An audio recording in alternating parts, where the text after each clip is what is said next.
Kumusta na ang tinaguriang Betamax King? Nung ako'y napunta ng Saudi, tinawag ako ng Panginoon. Dahil kung hindi sa Panginoon Diyos, hindi magkakaroon ng magandang buhay para sa sarili ko.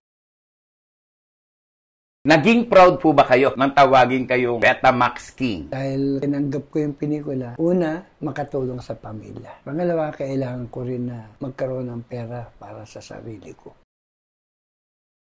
Ngayon lang ako nakahawak ng 10 piso. Mahirap lang kami noon eh.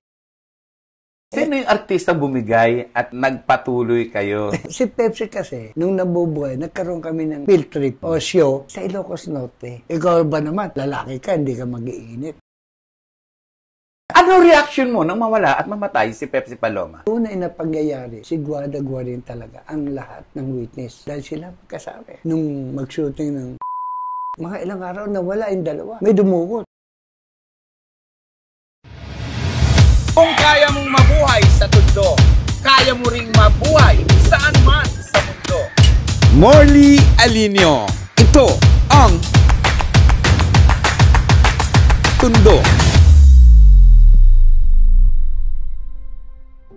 Yes! Nako, magandang tanghali, hapon, umaga, madaling araw, kung anumang oras dumarating sa inyo ang vlog kong ito. Pero at this time, dati-rati pinanunood ko lang ito. Noong mga panahong nagdadalaga pa lang ako o nagbibinataman ako.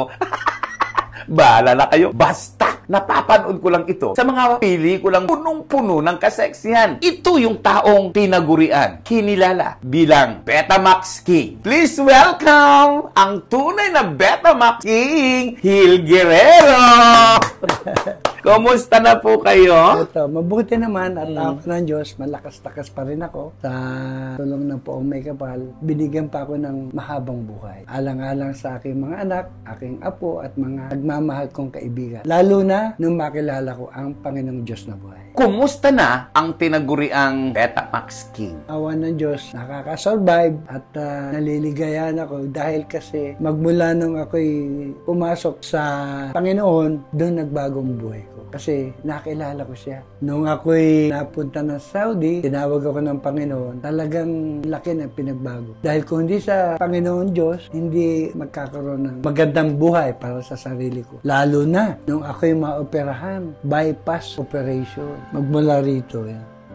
Na-hospital ako sa heart center. Noong 2018, last week na November, magpapasko no. Kailangan talaga alagaan mo ang katawan. Kung gaano tayo inaalagaan ng Panginoon, alagaan mo rin ang sarili mo. Kasi kung di mo inalagaan, matagal na akong bumigay. Marami tayong pag-uusapan, marami tayong pagchichikahan, marami tayong aalamin, iisa-isahin, hihimay-himayin. Pero teka muna, para sa kaalaman ng mga bagong kabataan, ang mga millennial, ano nga ba ang Betamax? Bakit nga ba siya tinaguri ang Betamax King? Sir Hil, ano ba ang Betamax? Ang Betamax kasi, pagka tinawag na Betamax King, totally nude ka, yung meron kay love scene na eksena, na hindi ka dapat mahiya, kailangan na kung ano nasa istorya na dapat mong gawin at susundin mo rin yung director kasi pag may eksena kayo, love scene. Sasabihin siya ng director, tanggalin nyo sa plot o damit. Ang eksena, hubot-hubad kayo, pero artistic ang kailangan na gagawin. Hindi bigla o kabastusan. With art ang kailangan. Sa karagdagang impormasyon, ang Betamax ay isang maliit na parang kahon na isinusuot sa isang machine na kung saan doon napapanood karamihan ang mga sexy films o mga pelikulang Pilipino. Ito ay ang ginagamit ng mga panahong way back 80s, 70s at sinundan ito ng yung tinatawag na CD. Marami na nagkasunod-sunod na hanggang sa ngayon ay cellphone na. Para sa karagdagang kaalaman sa isang Betamax King, paano kayo tinaguri ang Betamax King? Sino ang nakaisip nito at paano nyo ito tinanggap sa buhay? Actually, nung ginagawa namin yung pelikula, nagbansag sa akin na Betamax. Manager ko si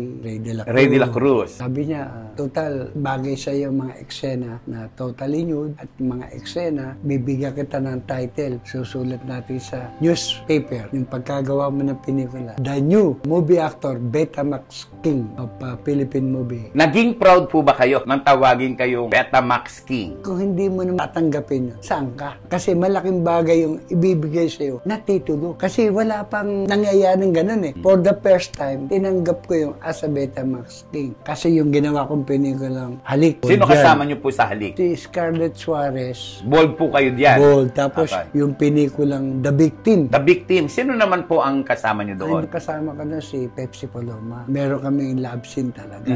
Tapos yung pangatlo, Brown naman din. Brown Emmanuel. Ang bida naman dyan ay Mirna Castillo. Mirna Castillo. And Pepsi Paloma. ano pa yung mga pelikulang ginawa nyo aside from kay Mirna Castillo, Pepsi Paloma? Meron kaming pelikula sana na yung Virgin People noon. Hindi natapos yung eksena ko dahil nagkasakit si Lito Ansuri. Kaya yung eksena namin na kami tatlo, Lito Ansuri, Paeng Giant, ako, nawala sa eksena. Kaya pinutol yung role namin. Napunta na lang kila Janet Bordon, Mirna Castillo, Pepsi Paloma, at saka si Ernie Garcia. Kaya ngayon, marami akong ginawang pelikula pero hindi bold. Meron pelikulang Chicks, kasama ko si Ami Austria, tapos yung pelikulang Uhaw na Dagat, sila Eddie Garcia, sila Elizabeth Oropesa, at saka yung Patay Mo sa Sinda Barbara, original, Dos and Roses, Dante Rivero, tapos yung pelikulang Dalmacio Armas, ni Carlo Caparas, Return of the Dragon, ni Ramos Zamora. Extra ko na, konduktore, si Vilma Santos. Nakasama mo rin si Vilma Oo, Santos? eksena ko noon, nakasakay kami sa bus. Madaanan lang ng camera. 200 pesos. Yun yung mga unang mga pelikulang ginawa mo. Pero yung sumunod na mga pelikula mo, bida ka na. O, bida na ako doon. Yung mga aksyon, katulad ng pelikula ni Mirna Castillo na ito ang babae. Second lead ako, kasama ko si Johnny Wilson. Tapos yung pelikulang Star is Born with Dalia Hermosa. Tapos yung pelikulang Manang Biday sa Maynila. Ang eksena ko noon si Vic Pasha, Lita Gutierrez, Eddie Peregrina, Lawrence Aguilar. Ang katambal ko ron sino? Geraldine. Ang first time na pelikula na kasama kaming dalawa, may kumpadre Rudy Fernandez. Ang katambal ko ron si Geraldine. Ang katambal ni Rudy,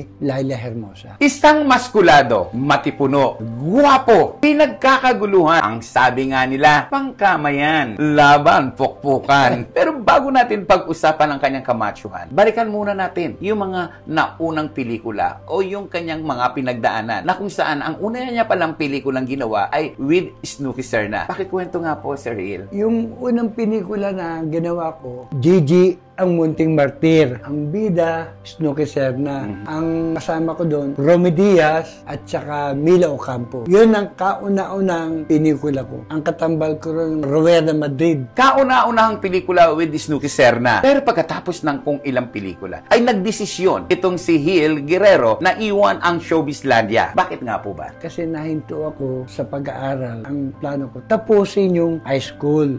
Gusto kong suportahan yung aking magulang at mga ibang kapatid ko kasi 11 kami. Ang dami. Bali 12 yun. 6 na lalaki, 6 na babae. Tinuloy ko yung pag-aaral. Nung makatapos ako ng high school, naging singer pa ako doon. Tapos nagtuloy-uli ako sa pelikula. Doon ako nag-back sa pelikula nung araw. May isang kwentong hindi malilimutan si Sir Hill kung saan siya ay namimingwit ng isda ng mga oras na yon nang makita raw siya ng dating manager niyang si Ray De La Cruz. Pakikwento nga po ba? Nagkaroon ng excursion. Meron silang bakasyonan sa amin sa Barangay Perez. Ngayon, malis ako ng bahay, namimingwit ako ng isda. Nung namimingwit ako, may nakita ko dumating na isang truck. Marami sila. Sabi ko, ano yun? Maya, lumapit si Jimmy Ocarizawa. Tinanong ko, Totoy, may huli ka na ba? Sabi ko, wala pa ho eh. Salamat, sabi niya. Umalis siya. Pero nung bumalik, marami na sila. Si Jimmy Ocarizawa, sila Bong De Leon, sila Ray De La Cruz, tapos sila Manny Fernandez, ibang mga reporters. Lumapit siya kaya sabi niya, pinakilala sa akin si Ray De La Cruz, binigyan ako ng calling card. First time kong makatanggap ng halagang 10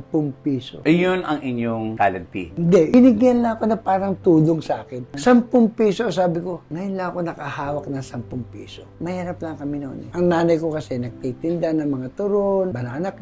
Ang father ko mekaniko. Tulad ng isang ordinaryong kwento, kahirapan ang nagbunsod kung bakit ang isang Hill Guerrero na isang estudyante pa noon ay napilitan at naisipang pumasok pumasok muli sa showbiz at ikalakal ang katawan sa pamamagitan ng pagpapakita ng kanyang kahubdan o hubad na katawan. Anong pelikula ang kauna-unahang ginawa mo na nagpakita ka ng iyong katawan at bakit ka napapayag? Gumawa ako ng pinikulang The Victim kay Pepsi Paloma. Kay Pepsi Paloma. Meron ng eksena kami doon na dapat kaming dalawa ni Pepsi. Totally nude, pero kumuha ng isang extra. Ngayon, nung kami, nakainom ako ng konting brandy. Nagtuloy-tuloy yun. Dahil tinanggap ko yung pelikula. Una, makatulong sa pamilya. Pangalawa, kailangan ko rin na magkaroon ng pera para sa sarili ko. Tapos, nung after ng pelikulang The Victim, gumawa naman ako ng pelikulang Halik. Yung may ka-eksena rin akong dalawang babae. Tinanggap ko rin yun. Hindi ko sinayang yung pagkakataon para yung pera na matatanggap ko. Tinutulong ko rin sa magulang ko. Tanong ng marami, tanong ko na rin, noong mga panahong nakahubot-hubad, ang isang Betamax King na si Sir Hill, anong preparasyon? Hindi ba siya nahihiya sa sarili niya? Hindi ba siya nag-iisip na baka magalit sa kanya yung mga tao? Curious lang ako. Habang siya'y nakikipaghalikan, nakikipagromansahan, ano po yung feeling po ninyo? Kayo po ba'y nahihiya sa sarili niyo? O ginawa niyo po yun? Nilakasan niyo yung loob? Ano po ba? Tinanggap ko itong role na to bilang isang artista. Gawin mo ang nararapat para sa ikagaganda ng pelikula. Kasi tinanggap ko rin ito, siyempre kailangan kong kumita. Dahil mahirap tayo, kailangan makasuporta ka sa pamilya. Kaya hindi naman ako nahiya dahil tanggap ko, lalo na yung mga love scene na ganyan. Eh gusto ko yun. Ibig sabihin, in real life, ma-area kayo? Natural lang yun. Lalaki tayo eh. Kailangan ng lalaki ang sa babae lalo na. Uy, atin lang to. May napanood akong pelikula ni Sir Hill. Alam nyo ginagawa niya? Para siyang kambing, nagkukumain.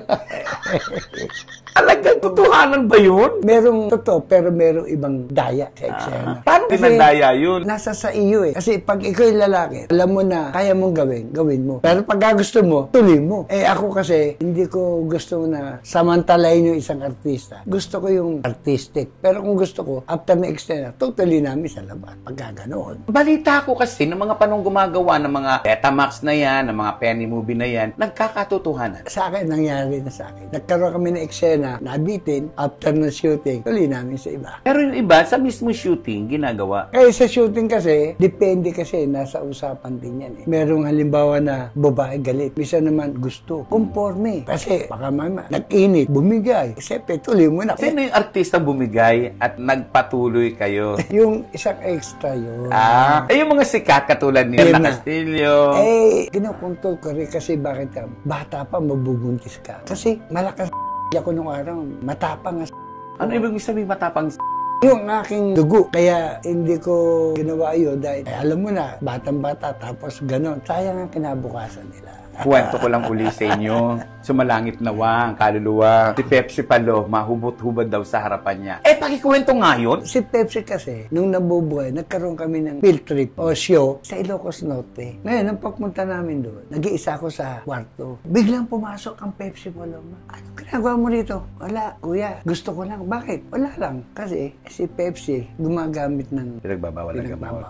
Kasi nung pumasok, nakabrief ako. Nilundagan ako ng ano. Hindi ko na-expect na gano'n. Hindi ko nakalakang pinto. May nangyari sa inyo? May nangyari kasi nag-init ng katawan ko. Ikaw ba naman, lalaki ka, hindi ka mag-iinit. Dahil siyempre, alam mo na, nung pumatong, tumaas yung bandera. Ano reaction mo nang mawala at mamatay si Pepsi Paloma? Wala na ako dito, nung nasa Saudi na ako. Pinadala ng misis ko yung picture, nagpakamatay na, nabasa ko. Tapos, nung nagpakamatay si Pepsi, nagulat ako nung pakamatay siya. Marami kasing problema yun. Love life daw ang isa sa mga dahilan. Correct. Kasi mahirap din sila. Napunta namin sa Santa Rita, Olongapo. Talagang mahirap siya. Parang kubo lang ang bahay nila, Pepsi. Kaya napilitan siyang gano'ng mag-artista. Hindi natin tutukuyin, hindi natin iisa-isahin, hindi natin hihimayin. Pero sinasabi ng isa sa mga naging karelasyon nitong si Pepsi Paloma ay isang kilalang tao sa Pilipinas o sa lipunan. Totoo po ba ito? Totoo yan. Kasi nung inatid ko sila, karoon sila ng taping ng inatid ko si Pepsi. Pagkahatid ko, iniwan ko na sila. Sabi ko, pag natapos ang taping nyo, tawag na lang kayo sa telepono, susundin mo kayo. Nung mangyari yun, nag-taping sila, sinundo namin si Pepsi at saka si Guada. may binabanggit si Pepsi. Ang sabi niya, Tito Ray, may sasabihin kami sa iyo. Yung dalawa nakaupo sa likod. Kinakalabit ni Guadaguari si Pepsi. Parang, huwag mo muna sabihin, parang ganun. E dahil hindi na sinabi. Mga ilang araw nakalipas, pinagtapat na. Nakarelasyon nga niya yun. Meron nangyari sa kanila tungkol doon sa taping ng sa totoo lang talaga, ang nakakaalam mo, nung nangyari kay Pepsi, si Guadaguari. Dahil sila magkasama. Kaya nagtagal, na-publish, na-TV, nagkaroon ng kaso. Umarap kami sa City Hall. Mga ilang araw, lumipat sila Pepsi at Guada sa Blooming Street ng tira. Samantala, mga ilang araw nawala yung dalawa. May dumukot. Nung pumunta kami kay Secretary Enrile, pinatawag yung tao na dumukot. Harap-harapan, harap si Secretary Enrile, ako, si Ray de la Cruz, saka si Colonel Abadilla nung nabubuhay pa. Gigil na gigil si Secretary Enrile. Ang nangyari pala doon, merong pera involved. Sinabi ko nasaan sila Pepsi at si Guadaguari. Pinunta namin sa San Bartolome sa isang haunted house. Pagpunta namin doon, sinakay namin sila Pepsi.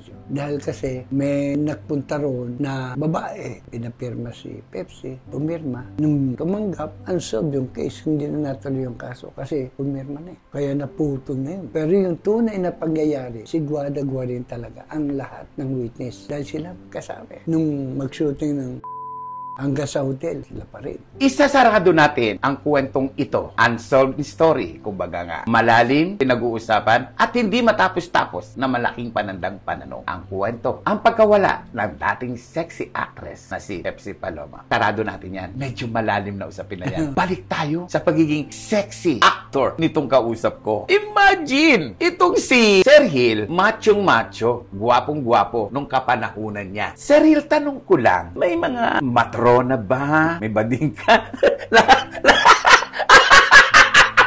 Maraming bading na nagkakagusto. Pero may matrona na naging siyota ko rin. Talaga? Isota mo matrona? Ano yung binusog ka sa pera? Paano ka ba? Hindi, lang, one time lang. Pinagbigyan ko lang. Dahil nga, crush niya ako, tapos sabi ko, sige. One time yun, nag-date kami, nag-motel kami, tapos wala na. Sumalangit nawa ang kaluluwa. Meron din siyang naging bading. Sos!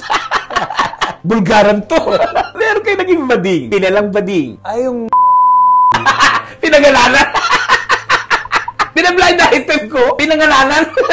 naging ano kami ng Naging mag-on kayo. nung nakilala ko yung miss, nag-off na kami. Ang nagbigay ng panibagong buhay ko yung misis ko. Hanggang ngayon, hindi ko siya makakalim. Dahil siya ang sumagip sa buhay. Sinabi mo na misis mo ang sumagip sa buhay mo. Bakit? Nung mga panahon bang nagpapasexy ka, napalagay mo ba nakadublob ka sa puto? Ang sistema kasi ng buhay ng tao, kumakagat ka rin sa hirap ng buhay. Ilang kami, 12 kami magkakapatid. Nagawa ko ito dahil sa pamilya at pagtulong. Kasi alam ko na yung pinasok ko, ako'y naging masama dahil sa ganito sitwasyon. Kung hindi ako nagbagong buhay, matagal na akong patay. Gusto kong magtinda na shabu, gumawa ng masama. Pero naalala ko yung bili na aking ama. Huwag kang gagawa na hindi ko gusto, lalo na yun. Gamot, ibaling tikin pa sa alak, okay lang. Pero yung malulong ka sa gamot, yun ang hindi ko ginawa. Kasi alam mo sa showbiz, alak, babae, sugar, nandyan lahat ang bisyo. Pero yun talaga ang iniingatan ko. Dahil ayokong lumagay sa bisyo. Kaya ako naman nagawa yung ganang sitwasyon. Dahil sa kahirapan ng buhay, gusto ko makatulong sa magulang. Sir Hill, tanong ko lang, kasi sabi mo rin mismo na ikaw mismo ayaw mo rin magpa-sexy, ayaw mo rin magpakita ng katawan, pero ikaw ay napilitan. Pero bakit hindi ka naghanap ng ibang trabaho? Bukod sa pagpapakita, o pagpipene, o pakikipag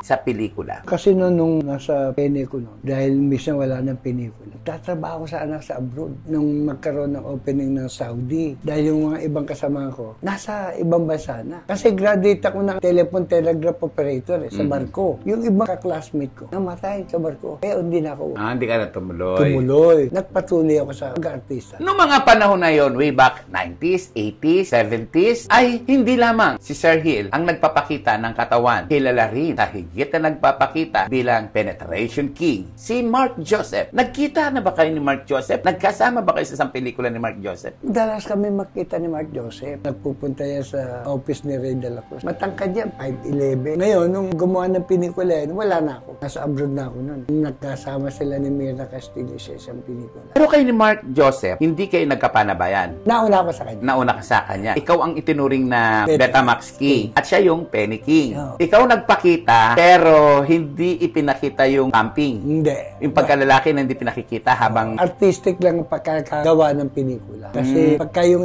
brutal naman yung papakita mo. Kay Mark Joseph talagang ano. Kaya lang sa akin, yung aming director, hindi natin ipapakita. Kailangan medyo artistic ang pelikula. Kaya nga artistic. May camera pero ang moving ng camera, dahan-dahan lang. Pero sa kila Mark, talagang totoo. Sa akin, hindi artistic. Pero may eksena na alam mo talagang totoo. Pero malayo ang distansya. Tanong ko lang po, diretso sa inyo, yung ginawa niyong pagpapasexy, pagpapakita ng pagkalalaki, pagpapakita ng inyong pagka-behind o pakikipag-romansahan, dumating ba sa punto ng buhay mo na pinagsisihan mo ang ginawa mong iyon? Talagang tanggap ko yan. Dahil kasi, sabi nga sa Biblia, cast all your care upon to the Lord. Sinabi niya sa John 3:16 na, gayon na lamang ang pag-ibig ng Diyos sa sanlibutan, na ibinigay niya kanyang bugtong na anak, nang sino may tumanggap para sa kanya ay hindi mapama, kundi magkaroon ng buhay na walang hanggan. Kaya nga yung ganang sitwasyon, pinagsisisihan ko lahat dahil ako'y pumasok na sa isang buhay na walang hanggan, kundi ang Espiritu ng Panginoon. Pero tanong ko lang po, mga panahon ng kasagsagan ng inyong karir, kapag dumaraan ka sa mga kaibigan mo, sa mga kapitbahay ninyo, hindi ka ba nila minamaliit? Hindi ka ba nakakarinig ng mga parungit? Pagkaharap mo, mabait. Pagtalikod mo, iba. May mga tao na hindi nawawala yung ugali. Alam mo, kaharap kita, chikahan tayo. Ang bait-bait. Uy, salamat sa tulong mo. Bandang uli, iba na. May mga taong ganun parang plastic ba? Balikan natin ang nakaraan. Kailan ba huling gumawa ng pelikula ang isang Il Guerrero? Bakit nga ba nawala siya sa Showbizlandia? Ano ang katotohanan sa kwento ng isang Betamax King? Magmula nung nakilala ang misis ko, doon nagsimula ang buhay ko. Kasi ito na panimula at panibagong buhay. Ang pagsubok, dapat kong gampanan para sa aking pamilya. Dumating lahat ang puto na para kami si Jose at Maria. Kung meron makay, salamat. Kung wala, okay na. Huwag lang magkakasakit. Dumating kami sa punto na nakain kami ng toyo, nakain kami ng kangkong. Kasi walang-wala eh. Kaya napilitan ako na humingi ng tulong sa ibang mga kakilala. Pumasok ako bilang isang taxi driver. Nang mag-taxi ako na ilang taon, hanggang sa nakasurvive kami, pati ang mga anak ko, talagang tinis ko lahat ang hirap. Kapag pagsubok, dumarating sa buhay ng tao, kailangan na huwag ka susuko. Kailangan labanan mo. Ano yung pinakamatinding pagsubok na dumating sa punto ng buhay mo na hindi mo sukat akalain na darating ito? Sa pamilya ko yung walang-wala kami. Wala kami makain. May mga taong tumulong sa akin. Sabi ko, mag-abroad ako. Pumunta ako na Saudi. Kailan po kayo nag-Saudi at ano po yung naging trabaho niyo? 1985, umalis ako.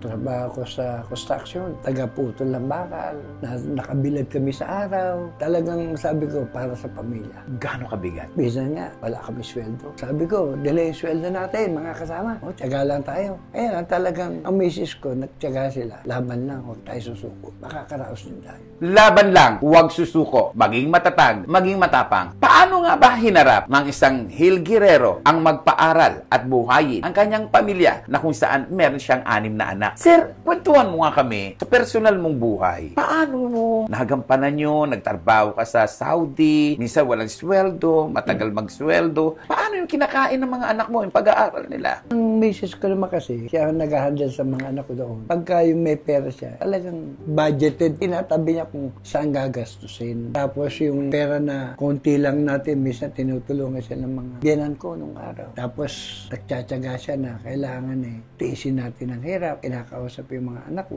Tiyaga lang tayo anak, makakaraos din tayo araw. Kasi minsan walang padala daddy mo, wala pa sweldo. Kaya nangihiram siya sa mga kakilala niya. Hindi mo ba naisip ng mga panahon na artista ako, pamper ako, sinusunod ako, bakit dito nagpapakahirap ako? During that time, nung binata pa ako, tulong dito, kung meron, hindi mo iniisip pagdating ng araw, mangyayari sa iyo na wala ka rin. Kailangan pala, magtabi ka ng para sa sarili mo. At hindi mo nagawa yon? Hindi ko nagawa yun. Ano ang pagkukulang mo sa sarili mo? Yung hindi ako nakapag-ipon, hindi ako nakapagtabi ng aking perang kinikita. Dahil sabi ko, dapat pala, nagtabi ako. Nakatulong ka sa kapwa, nakatulong ka sa pamilya mo. Pero meron naman palang ibang tao na tutulong sa iyo. Pero naisip ko, kung ikaw masinop na nag-iipon para sa sarili mo, dapat gawin mo. Kapag meron ka, magtabi ka ng para sa sarili mo. Huwag yung ubos biyaya, bukas makalawa, tunganga. Pero ang importante dito, naitulong mo yung pera mo at hindi mo ibinisyo. Hindi ako nagbisyo talaga, pero yung sa pamilya ko, nakatulong ako sa kanila. Yung iba nakatapos ng pag-aaral. Napagpatapos mo yung mga kapatid mo. Oo, yung iba Ay, nakatapos. kwento mo naman ako dyan. Yung kapatid isa, buso namin lalaki, seaman. Tapos yung isa, secretary, nakatapos din, yung busong babae. Tapos yung isang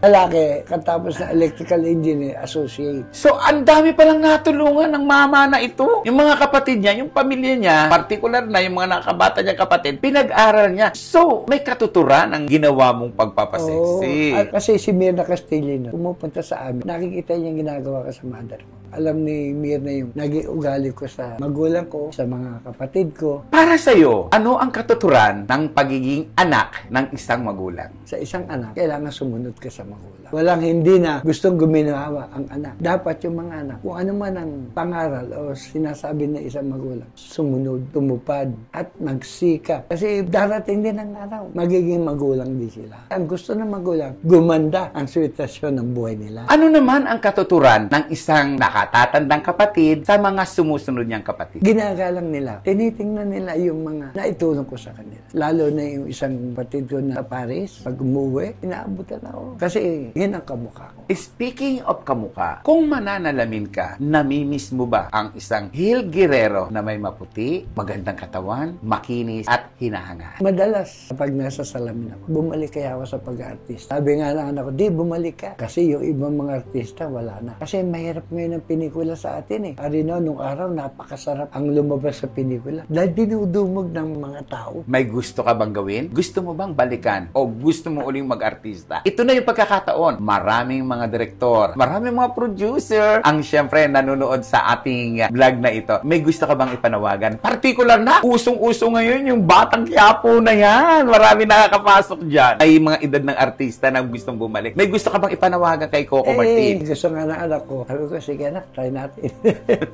Bakit hindi? Kung po pwede pa naman. Kasi kumpare ko si Lito, kaibigan ko sila Dan Alvaro, Mirna Castillo, bumalik na sa... Oo, diba? Malay mo, makasama ka rin doon. Gusto ko rin bumalik kung meron kukuha.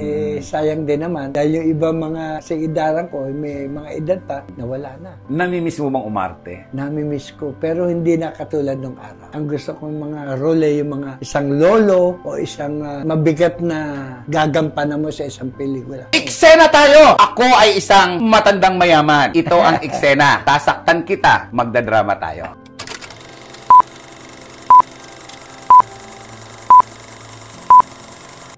Ano bang klase kang matanda ka, tumanda ka na't lahat, ganyan pa rin ang mga pinagagawa mo? Maawa po kayo sa akin. Ako po isang kuba. Hindi na po ako pwede magtrabaho. Kuba? Hindi ka pwede magtrabaho? Ang tamad-tamad mo. May sa edad ko po nito kailangan ko po na pambili ng gamot. Hindi mo kailangan ng gamot, kailangan mo lason. Huwag naman po, maawa na po kayo sa akin. Tulungin niyo na lang po ako. Diyos na po ang bahala magbigay sa inyo ng grasya o tulong. Lumayas ka sa harapan ko. Parang Lumayas ka sa harapan ko. wala na po ako. Umalis ka sa harapan ko. Tulungan niyo po ako.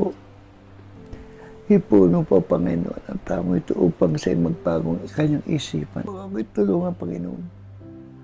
Tulungan mo po siya, Panginoon. Grabe!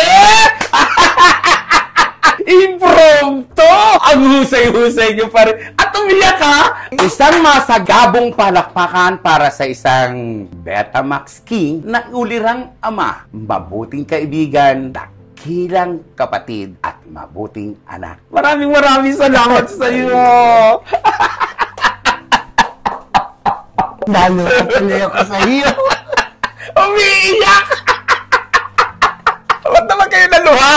Hindi kasi, pangalawang beses pa lang ito. Yung wish ko lang tapos kayo. Gustong bumalik sa pelikula, namimiss ang camera. Kung sakasakali kaya, tumanggap pa kaya ng pelikula sa Viva Max? Kasi ang Viva Max ngayon, parang dati rin na seksihan. Oo, napapanood ko minsan sa FB. Pero yung mga nakaraan na, siguro hindi na. Kasi nasa na ako ngayon Hindi ikaw ang magbubold.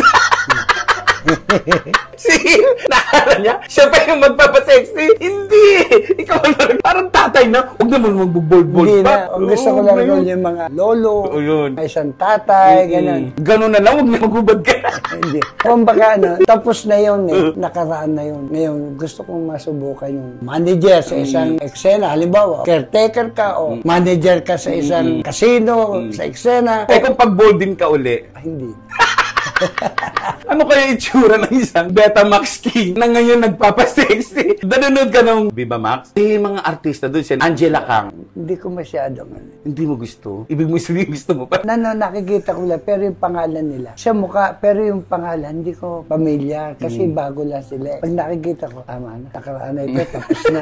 Paano nga kung sabi ko sa'yo, total, Betamax King ka, mag-bold ka uli. Ayoko na. Pero kaya mo pa. Ayoko na, hindi na. Anak ko na lang. Di ba sa'yo pogi yung anak niya? Pinagbo-bold na rin niya. Ano pala ng anak mo? Mark Paulo. Si Mark Paulo, gwapo po, nakuha yung mukha niya. Ayan, pinagbo-bold niya. Hindi, pero sinabi ko sa kanya, yung nagawa ko, anak, huwag mo nang gawin yung ginawa ko. Tapos na tayo. Mabaga sa pelikula, pero ibang eksena na lang. Lumalabas siya sa pelikula, pero may ibang eksena. Marami nag-aalok sa kanya. Sorry po, ipagpatawad niyo po ako. Kasi yung makeup ko po, dumikit sa damit ni tatay. Ay, Nagmukhang basura. Ang damit ni tatay. Grabe ang saya. Sumakit ang tiyan ko. Pinagpawisan ako. Dito sa kausap ko na Betamax King na si Sir Gil Guerrero. Well, ako po si Morley Alinio na nagsasabing kapag nabuhay ka sa Tondo, mabubuhay ka sa mampanig ng mundo. Laban lang.